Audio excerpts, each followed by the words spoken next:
Здравствуйте, дорогие друзья! Мы с вами находимся на фестивале B.DANCE Open в артистическом фойе Александринского театра. В эти дни в 24-й раз фестиваль устроил огромный праздник для города. Сюда приехали на самом деле зрители из самых разных городов России. Действительно, это очень важное культурное событие. Петербург становится культурной столицей, а у нас в гостях хореограф из Тайваня. Молодое дарование, которое уже отмечено многими наградами и призами, Цай Бочэн со спектаклем «Прежде, чем уйти». I'm saying how delighted we are to have you here in frame of the 24th Festival of Dance Open. You are such a young but renowned person already. But I would like to start from the beginning. Yes, please. Please tell us, when did you feel yourself for the first time, this sort of artistic bud inside yourself, understanding that probably dance might be your destiny? I think I have to say before I birth, you know, when I in my mom's womb, in my mom's body, because I have the older brothers, and then when my mom pregnant with my brothers, she feel like nothing. She feel like, okay, this child maybe like very, very different. He's quiet and do nothing. I don't feel hurt. And then, you know, just like this. And my brother's birth.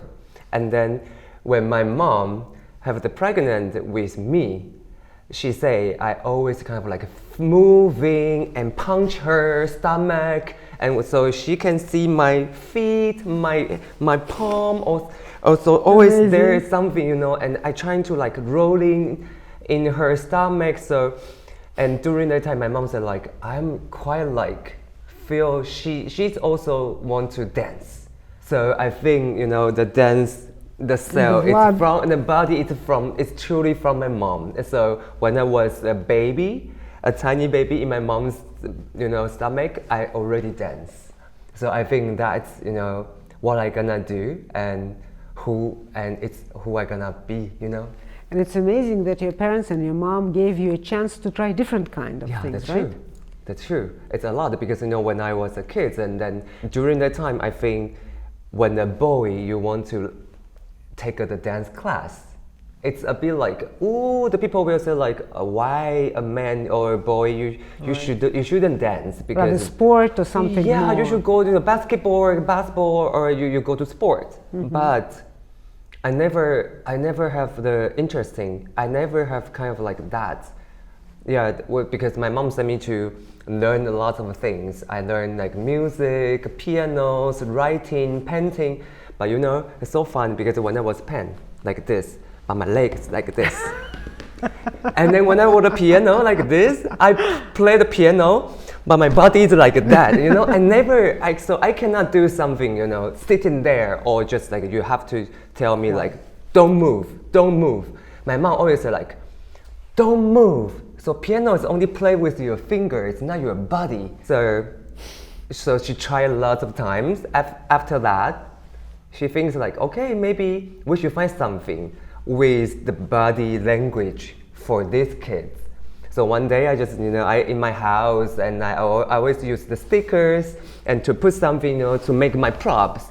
And I just dance, and I use the cover, everything, the clothes, the tights, everything. I'm kind of like a performer, little performers. I always want to show my body to my families. So one day my mom's friend said like, oh wow, I think you should send your son to the dance school. And my mom said like, okay, let's try. But my father is kind of like, are you sure? Because a boy, you think we should send him to the dance school? And my mom just like look at my dad and said like, or we try everything. At least we have to send him to the dance school first, or otherwise we never know what he can be and what he can do. And because I'm so bad, and you know, all the testing and all the reading, something like that. Yeah, my score is always like a C or D in the class. You never wanted to concentrate on it. That's true. I cannot. You know, always I say, you know, I'm not read a book. I always say, make a joke. It's a book are reading me. You know, so I always when I sit there for kind of like half hours, but it's all on the same page. So it's never, I can never get something from the books, from the class. The only thing my mom see, he say like, he never see my eyes shine like a diamond when I step into the dance studio.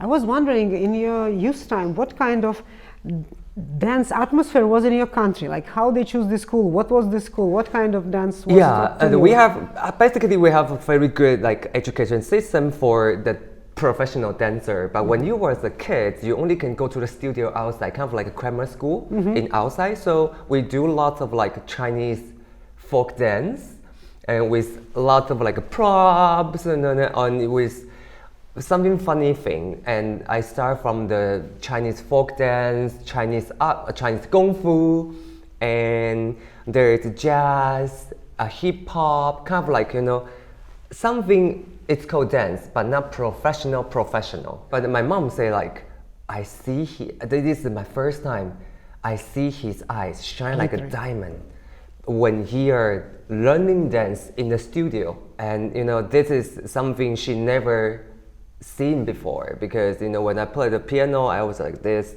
writing like this, and I do another thing like this, I'm sleepy, and finally something kind of like ring the bell and save my soul also. So she felt it, but you also felt it. Yeah, yourself. I also felt it. And then I just tell my mom, can I do this every day? Can I go to the dance school every day? My mom said like, no way. I said like, you have to read. If you get like C, the score C, then you can do like 2 times a week. If you do like a B, you can do like 3 times a week. So I'm kind of like, wow, okay, let's go, let's do it. Yeah, but I never get C or B because I spend all the time in the dance studio. And after that, my mom just gave up, said like, okay, you can just go to the dance studio and then do whatever you want. But remember, you have to let dance be your teacher. Yeah, so you have to be promised. You cannot, you go to the dance studio, okay, but you cannot be a bad kid.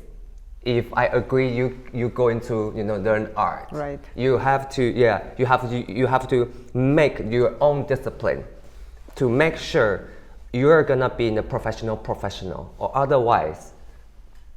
But for you, this was probably easy because it gave you pleasure. That's true. And then with my pleasures, and then so everything, I didn't feel like I have to be like a sacrifice, or I have to be sacrifice a lot of a thing, or I don't have to play with my friend. I don't have to go out. I don't have to go to a night market. I don't have to go to a karaoke with, to spend time. I wish I can spend all the time in dance school.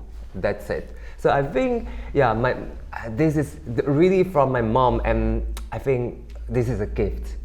This is wonderful that you got also such. It's a gift that you had this in your inner self, and your parents gave you a chance to open it. And then you went to the university, right? Yes, and then I went to the university. It's called Taipei University of the Art.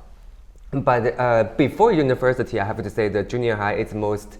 It gave me the most influence because before junior, I kind of like just what I say. We learn something just around. It's not professional. But when I into the junior high, I think it's like, wow! I finally met ballet, contemporary, modern, and that's the first time I know the tights, the dance belt. As the man, you have to wear the dance belt and the tights, and the older woman. So start from that time, I learning the professional knowledge of dance. But apart from your self-dancing, were you watching something? Were you going to some theaters? Were you watching some videos? Were you trying to get in the different kind of dance? Yeah, when I was in the junior or after that, also in the college, and then I think the most influence, because during that time I think the Killian, NDT, they're starting, in Taiwan, they're already inviting this huge company, and also lots of like the Moscow Ballet, the Swan Lake, and then when you see that, you finally meet the differences.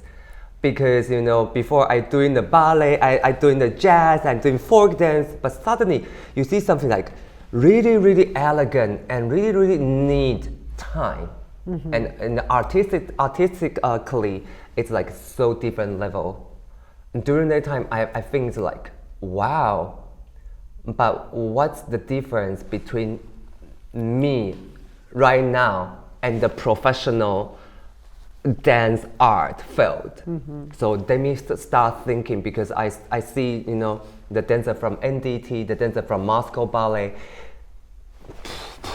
they're all monsters, they're all performers, they're all like the most legendary, you know, performers. Yeah, so I think that really influenced me and give me the ambition, or give me the something I really want to go, I really want to achieve to that level. So I have this idea. I say, okay, maybe after I graduate from the college, maybe I gonna establish my own company. But I have to say, these ideas come faster than what I think, because when I was a kid in the school, lots of professors and teachers said like, oh, Bocэн, you have to go. You are such an amazing dancer. You are good, and you have to go out. You have to do the audition. And during that time, I still remember, you know, my goal, my dream is to join Wendy McGregor company in UK, in London. Sure. Yes, but I don't know why, you know, the last moment when I buy the tickets, and then all done, and then, you know, a bit like holding back. I cannot press the check, you know, the check, but there it's kind of like, how interesting. yeah, it's kind of like, I really want to go, or I really want to be a dancer. It's that what I want. I know I can dance, but I never feel like I have to be a dancer. So, you know, in the last moment, I kind of like shut down all the things. I said like, okay, I give up. I don't want to be a dancer. But I'm very, very lucky, because when I was in the second year of the college, I got the opportunity to get a commission work from a professional ballet company in Taiwan. It's a small company, but when you are in your age 19, and they already trust you, right? They invite you. I mean, it's like when you're 19 and a professional company commission you to make a piece 20 minutes for the company, you're kind of like, for sure? Is this a dream or what? Okay, let's do it, and I have to make it good. And then, you know, just what I mentioned before, because I always, when I was a dancer on the stage, I never feel like the success of the kind of like the feeling. And especially the bow. You know, during the bow, I think that's the most important moment for a dancer, because they have to enjoy that, and, you know, all the applause and all the yelling, you know, bravo. And I think that's what their energy come from. But, you know, during the bow time, I only think like, I'm really tired, can you guys stop it? That's I said like, okay, twice, it's enough. I'm so hungry, I want to go. So when you're staging, do you perform yourself in your creations or not? Yeah, no. So this is a really funny thing, because, you know, when I get the opportunity to be a choreographer, and then because during that time because I'm 19, so I'm the dancer and the choreographer. So I don't feel any successful feeling as a dancer, but after the premiere of my creation, you know, when, you know, I sit in the very, very back, just next to the lighting, at the control board, and then I see all the audience give my piece the applause, and then they yelling, you know, bravo for my dancers. That moment, I feel successful.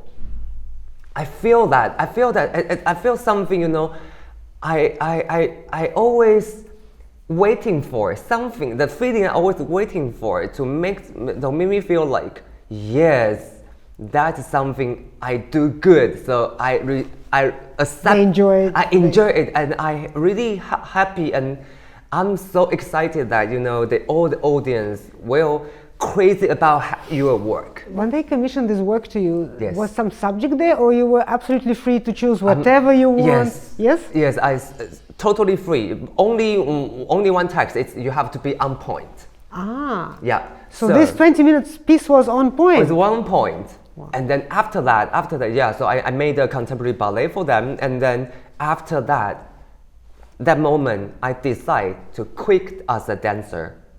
When I was age 19, I decided to be a choreographer or someone sitting in the back.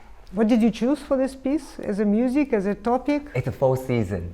Oh. Yes, so it's a 4 season. I inspired by 4 season, and then Vivaldi, right? Yes, the Vivaldi, and then especially I focus on the winter part. And I know that your father passed away rather young when you Yeah, were rather that's young true. enough. But did he had a chance to see this piece? Yes, during that time because my father's still alive, so it's So at least he saw the beginning of your career. that's true. That's true. He saw saw that, fear of my work in the beginning, but you know. that it's not in vain that they permit you.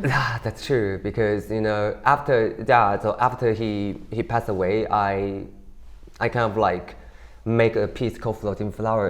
It's my first full-length piece to dedicate to my father. So I was reading that after he passed away, you felt that the only way to express sort of your emotions about this moment. Yeah.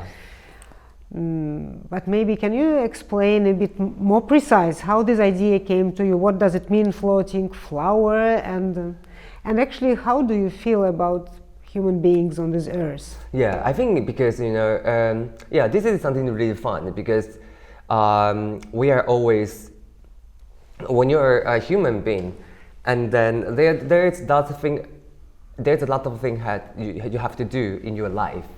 You know, when you was a baby, you get taken care for your parents, and then you have to go to the school as a student, and after the school, in the school, and then you have to pick, you know, which kind of like things you want to do, so I can dedicate my profession for this country in the future, and you have to make a lot of like decisions, you know. So as a human, I think we're always create, and then after that, you have to accept everything you create, even that's good or bad, and then in the end, it's a let go. So I think for me, the create, it's kind of like a newborn. Accept is kind of like we accept our life, but in the end, let go. It's like everyone will face one final challenge. It's death. So I think everyone have to go through this path, and then just by different times. For example, my father's. So he passed away by cancer. Yeah. So he passed away when I was 20. So that's why he can see me because when I'm 19, and then he saw my creations for the first creations, and then the 20s, he's already like gone. So during the time, I think, you know, as a human being, you always want to fight with your destiny. So, but I always make a question like, it's really human can control our destiny, or the destiny control a human's life. In the piece of Floating Flowers, there is one part. The original part is like there is only one girl wear the skirt, but at the moment there is a guy under the skirt. So she will be a giant. She will be a big, tall giant. And then lots of people ask me like, what's that mean? My explanation is like this. You know, when my father is in the hospital, you want to try a lot. You want to help him. So it's kind of like, this is my hands. I only can reach here. And we always want to, if I can reach you, it will be better because I can help you. But you know, the life is life. You are tall, but you cannot taller than the sky. You can go deep, but you cannot deep than the ocean or something like that. So somehow you want to do, I think the most depressing is like, you want to do something, but you cannot. And that's the feeling I faced my father's sick, you know, or disease.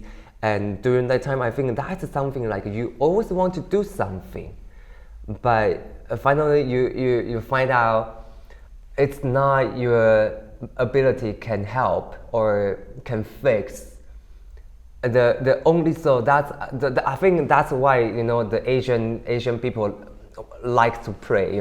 We pray all the time. We pray for health. We pray for money. We pray for everything. Because when you cannot rely on your personal or your family, you only can rely on your religion.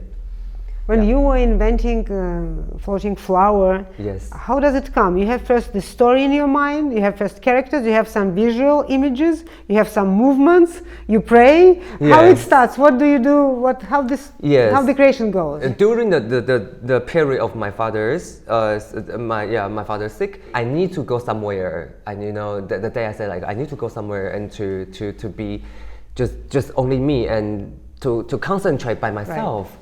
And then I went to Thailand actually, and they have the lanterns festival, a water lantern festival. So I said wow, I saw the pictures, it's very, very beautiful. So I kind of researching, and then I find out there is a same culture in Taiwan actually. We have the festival called Ghost Festival. So we are also have the water lanterns, and the shape is like flowers. So you have to light on the candle and pray and make a wish and put the candle into the flower and put the lanterns on the rivers. So it means you can send the bad luck or bad memories go. Only keep the beautiful or good memories. So I think it's that water lantern gave me the inspiration. So and then one day, because I go with my friend, she taking the picture because she gonna get married. So we go with her to pick up her wedding dress, and then I found there is a dress. It's kind of like a tutu, but it's under the wedding dress. So when I saw that, I said oh, the tutu.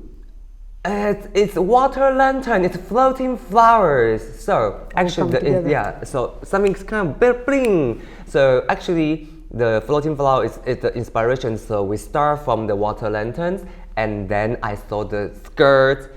So it's the start. It's all about this culture thing. It's the start. So when I have this skirt, and then I call my dancers, say I have an idea, I want to make a piece called Floating Flowers, do you want to join me? And they say yes, let's go, let's do it. So and then when you come to the rehearsal, you have everything in your mind, or you create together with the team you have? Basically, in the beginning, I have to prepare myself. So all the ideas is in my mind, but in the studio, I will bring all these ideas into the text.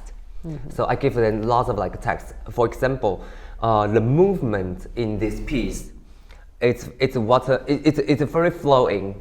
So the water is a very, very important symbol for this piece, I have to say. So this is also the text. I say, if you are the flower, do you think if you are a flower, and then you just drop on the water, and you just follow the flow, start from the small river into very, very, very kind of this kind of the river, and then you pour through the ocean.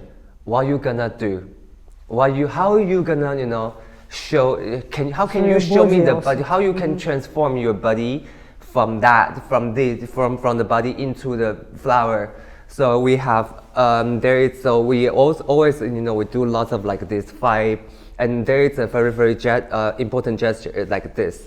This actually it means the light into the flowers. So because this is kind of the light, the fire. So if there is a light, there is a hope.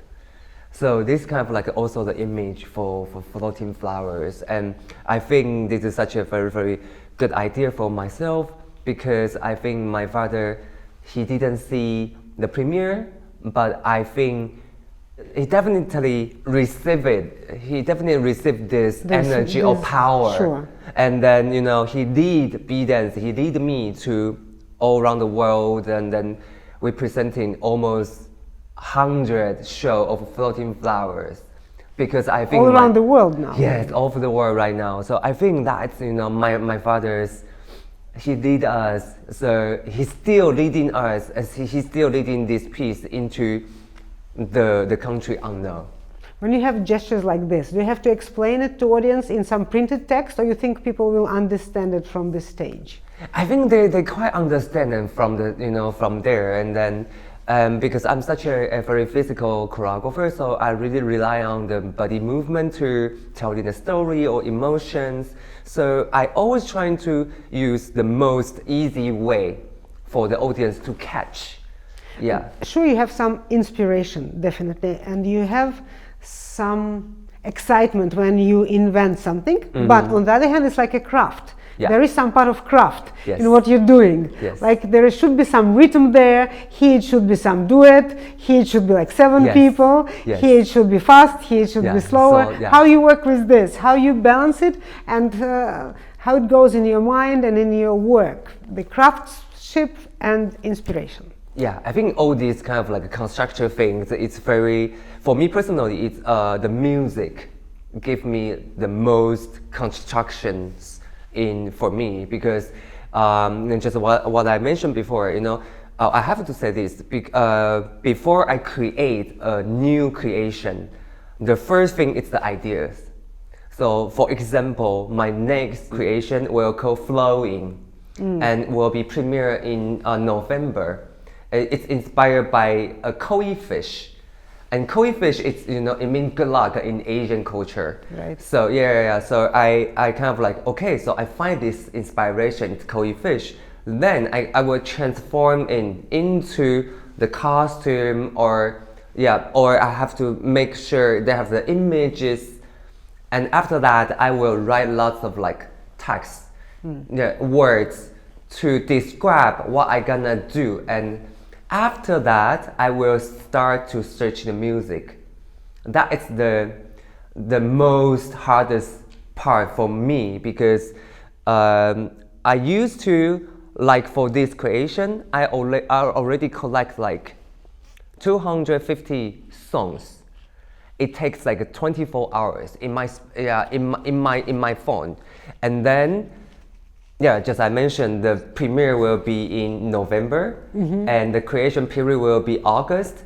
But I collect this, or I already have this music, so I start like very, very long time ago, and now my job is kind of like to delete the music one by one until the last 60 or 70 minutes there. And when the music done, everything is done there.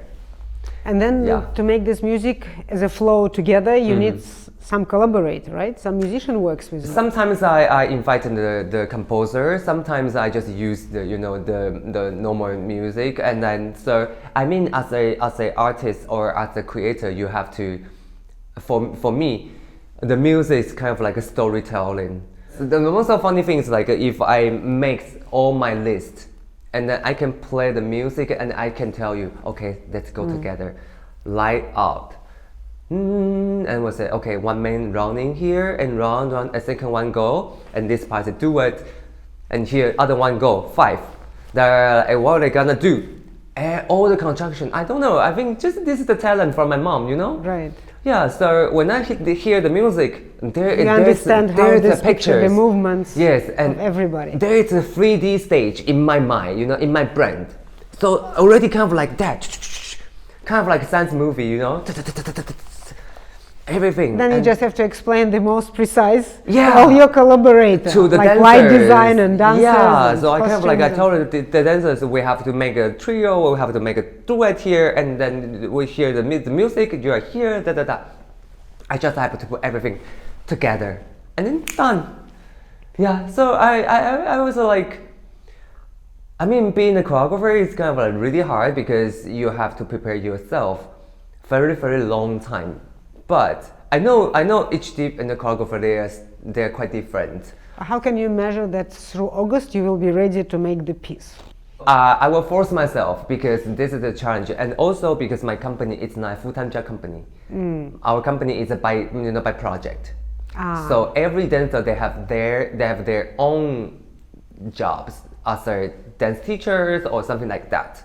So your company, you make them together for the project. That's true. You bring them together for the project. So we only have we have the limit time, So for example, For the new creation for 60 minutes, I only have like 2 weeks, and there is 6 hours per day. So it means you really have to prepare yourself fully done before you get into the studio. But you don't do audition every time. It's the same kind of people, you bring them together for the project, or sometimes you need to make some extra audition. Yeah, that's true. But all the dancers, I have to. I actually in B.DANCE we don't have audition, but as a team members, we will go to lots of like shows or the school show. We were sitting, there and to watching and to pick the good dancers, to pick them into our pockets. So what are the qualities you're looking for in a good dancer? That for me personally, we're definitely not looking for like a good shape or a good figure or the high flexibility. We're looking for the dancer have to be very strong personality, and there have to be the identity of their body language have to be very unique. And even the people will say like, oh, they are so weird, but it's good. We like weird dancers, we like the weird. If you move like really weird style or weird way, we kind of like quite accept that. And then I always make a joke, say we are the Marvels, or X-Men. We all have like superpowers in different parts, but the people, they will see like, okay, oh my God, you guys may not the normal people, but when you guys together can create something really powerful and something beyond. I remember how Angelina Prejocage was saying, I feel like a gardener and I need different kind of flowers. Yeah, amazing. All of them are different kind of flowers. Yeah, I need that's true. Kind of that's flowers. true. So I think we need lots of like X-Men, and they have like a superpower in their own bodies. Own way. Yeah. Can you say some words about the piece you're presenting now here in Russia? Yes. Before we say goodbye. Yes. I understand the idea came through the COVID. Yes. But the major idea is probably death. So what do you personally feel about death? Because I think I faced death when I was a kid, very long time.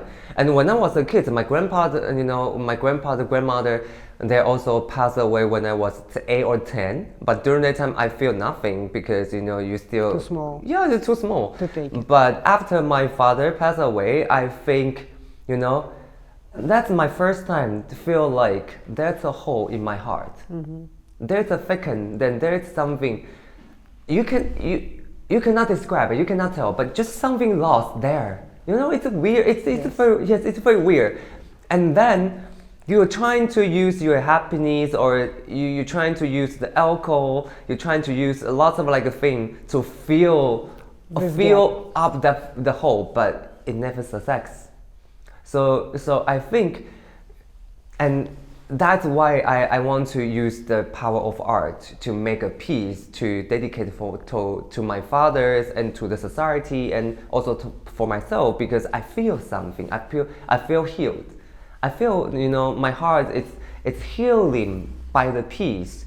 So during the COVID time, I think the COVID is not the most the inspiration. It's the things happen in the COVID period, because when I saw the news, a lot of like people there lost their life in 2 days, or very quickly, kind of like and unexpected, right? That's true.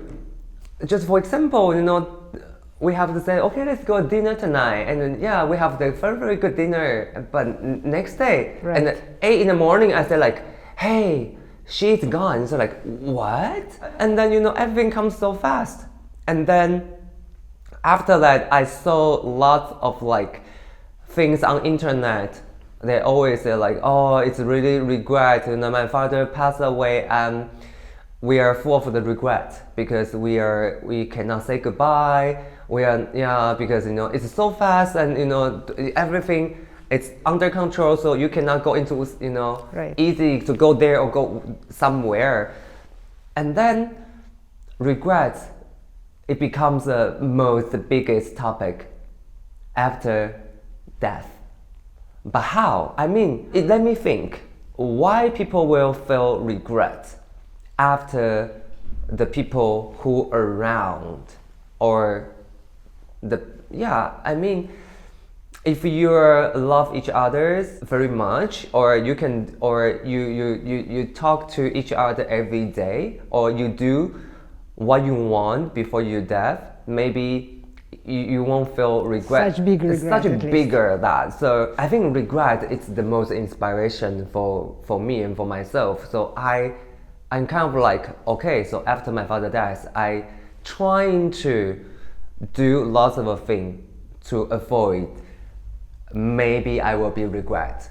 So start from the time when my father passed away, I already practiced to trying to help the people around me to separate the warmth, or the love, or you can say the joyful, to the people around me.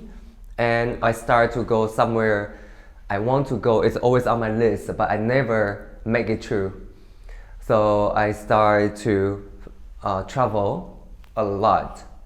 Don't postpone what you can make, right? That's true. I'm trying to make myself to be no regret before, I kind of like create the thing. Okay, so for now, if you have money, if you want to buy this, buy it. Do it. And then if you really love someone, tell him. Even you get rejected, it's fine. But you never, I just don't want, if someday I have something, I have the accident, I'm not here anymore, I will feel like, oh, I didn't do this. Yeah, I have to do that. Why I didn't tell him, or I didn't tell her, or why I didn't tell my moms, and I should, call my mom every day, kind of like that. They don't kind of like these small things. But yeah, for now you think this is quite small. But somehow when all these small things all together, it becomes something, it's a regret. So that's what I get. So I'm trying to use my ability. So I think, okay, so I have to make a peace I know, because during that time the whole society, you can feel that the whole you can see the whole, all the world, the energy is so low. Definitely. Right? So what's the responsibility of an artist? It's to use the power of art to healing the people, to make people back to the path and believe in themselves again, right? And to put people hand by hand, to put people together and say like, we are all here, don't be afraid. And if something happens, we should fight together. It's not, we kind of like, we can see that. Yeah, I think this is the art. This is something, we've been taught by art. So I decided to make a piece. It's called Before We Say Goodbye, to tell it. And then I will say this piece is, I collect like 10 different chapters, and it's totally a poem written by body language. So you also just wrote it down like this? Yes. So that's my idea, because I think everyone, they see death, it's something like horrible, and they've been scared by the death. But I think if some days we can really turn the death into the beautiful memories, and I think the people will think, okay, so that is my last part of my life. I don't want to use the very sad way to face it. If we can use the most beautiful way to face it and to accept it, to let it go, and everything will be changed, Let's hope so. And I also think, talking to you, that you feel this relation which still remains between you and your father, who still leads you, because kind of energy remains, I hope so too, remains through. But I want to ask some practical things. On the stage, we have this interesting set design. Yes. Something comes from the top. The flowers. These flowers. Yes. What does they mean in your tradition, those flowers? Because maybe I don't read all the symbols. Of course, they're very beautiful as an image. Also umbrellas, all this special light which I have on stage, and floating movements about human beings. But maybe you have some practical sense of all this which I miss because it's not from my culture. Oh, I want to create an atmosphere about, you can say heaven, or you can say that it's a wonderland, or somewhere, after their death, the place is where they can go. So that's my imagination of the heaven or something like that. So when I was a kid, I always liked to sitting under or sit in the garden and the flowers, and then I enjoy the butterflies kind of like around us. And because we ran a lot, so there's a very, very poetic image. It's like, when I was a kid, I remember in the garden, there's an old lady with an umbrella, and it's raining, and all the flowers there, and with a butterfly. But I was too young, so I cannot remember all the things, but I remember the pictures. So I makes it as a part as my creations or my the design. And in our culture, and as you can see there in this creation, there's lots of like butterfly. And in Asian culture, especially in Taiwan, we will say if in a funeral, if there is a butterfly fly back and stop on the person's pictures, it means their soul is come back. Yeah, so I use the butterfly as the soul to tell in the story. So I wish the place when we all have to go there after our death. I wish the place is somewhere like before we say goodbye, and that's that's the image for I create my own heaven, my own wonderland. So I want, because I want to let people know that death is not a scary thing. And if we are, you have to think, if your soul can become a butterfly, how beautiful they are. Yeah, how beautiful they are. And then you come back, to you stop on the flowers and see your friends there and tell them I'm here. And maybe when you fly and there's the seed, well, you spread the seed of the flowers. It's kind of like you also leave your own memory in this land. So why you see the butterfly, and we use lots of like glitters, spots on these creations, all have the meaning. And there's a part, it's called umbrella. Actually, that part it's called, in Taiwan, we always have this kind of like description of the umbrella. We always say, your home, it's an umbrella. Your house, it's an umbrella. Because when there, because when there it's a stone or there's a snow, you always can hide in under the umbrella. So your family will be the best or the stronger person who are gonna protect you, and also your home. But during that part, because the kids, he never feel the warmth with his family in his house.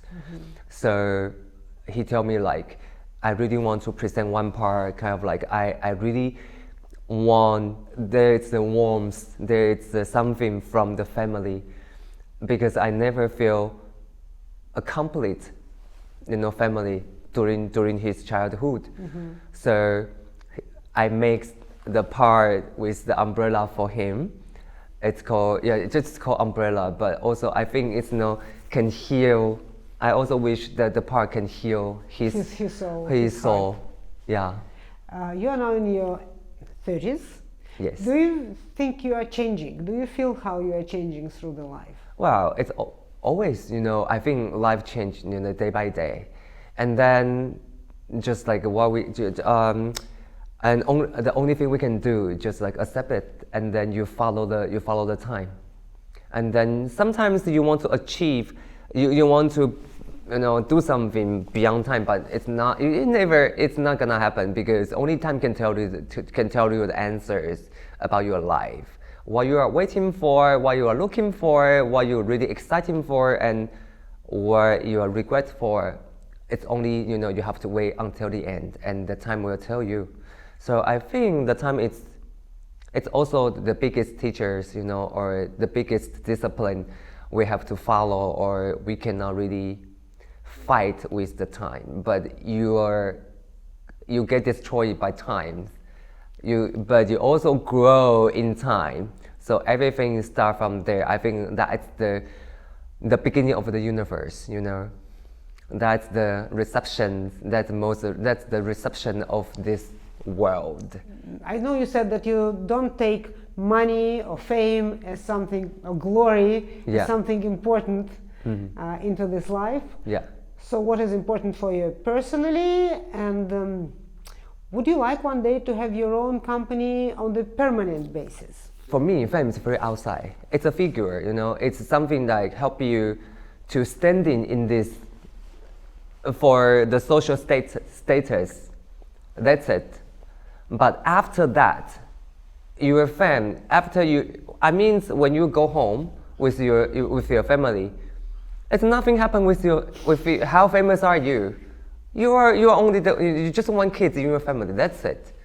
And then of course the money, but the money is kind of like, if I'm rich, but I cannot reach, you know, than Bill Gates. So forget it. We are as artists. You cannot never reach then you know, you know, to touch that level. So the money is kind of like I still have to live my life. So we need to contribute our, you know, profession and to make, you know. And then this is something very weird because you have to get fame first and then you get money. And that's the only way to make an artist can do the things what you want to do. So for me, I know this kind of like logic, or this is a game. You need to get there to get fame. And after that, the money will come.